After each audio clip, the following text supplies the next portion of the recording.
Hello everyone, ಇವತ್ತು different ಆಗಿರುವಂಥ ಒಂದು ರೆಸಿಪಿನ ನಿಮ್ಮ ಜೊತೆ ಶೇರ್ ಮಾಡ್ಕೊಳ್ತಾ ಇದ್ದೀನಿ. ಇದಂತೂ ಸಂಜೆ ಟೈಮ್ಗೆ, ಟೀ ಟೈಮ್ಗೆ ತುಂಬಾ ಚೆನ್ನಾಗಿರುತ್ತೆ. ಇಲ್ಲಿ ಅಕ್ಕಿನ ನೆನೆಯಾಕಿ ಇಟ್ಕೊಂಡಿದ್ದೀನಿ. ಯಾವ ಅಕ್ಕಿ ಬೇಕಾದರೂ ನೀವು ತೊಗೊಳ್ಬೋದು.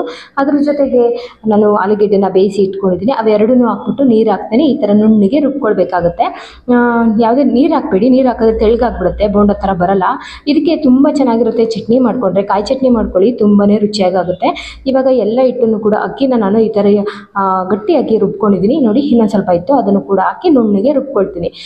ಆಲೂಗೆಡ್ಡೆ ಹಾಕಿರೋದ್ರಿಂದ ಯಾವುದೇ ರೀತಿ ನೀರು ಹಾಕೋ ಅವಶ್ಯಕತೆ ಇಲ್ಲ. ಚೆನ್ನಾಗಿ ನಾವು ಬೀಟ್ ಮಾಡಬೇಕಾಗುತ್ತೆ ಕೈಯಲ್ಲೇ. ನಂತರ ಹಸಿರುಮೆಣಸಿಕಾಯಿ, ಆಮೇಲೆ ಶುಂಠಿ, ಕರ್ಬೇವಿನ ಸೊಪ್ಪು, ಕೊತ್ತಂಬರಿ ಸೊಪ್ಪು, ಸ್ವಲ್ಪ ಸಣ್ಣದಾಗಿ ಹೆಚ್ಚಿರ್ತಕ್ಕಂಥ ಈರುಳ್ಳಿಯನ್ನು ಹಾಕೊಂಡು ನೀವು ಕೈನಲ್ಲೇ ಮಿಕ್ಸ್ ಮಾಡಬೇಕಾಗುತ್ತೆ. ರುಚಿಗೆ ತಕ್ಕಷ್ಟು ಉಪ್ಪು, ಯಾವುದೇ ರೀತಿ ಸ್ಪೂನು ಅದೆಲ್ಲ ಮಿಕ್ಸ್ ಮಾಡಬೇಡಿ. ಈರುಳ್ಳಿಯಲ್ಲಿರೋಂಥ ಈರುಳ್ಳಿ ಅಂಶ ಚೆನ್ನಾಗಿ ಬಿಟ್ಕೊಂಡ್ರೆ ತುಂಬ ಚೆನ್ನಾಗಿರುತ್ತೆ.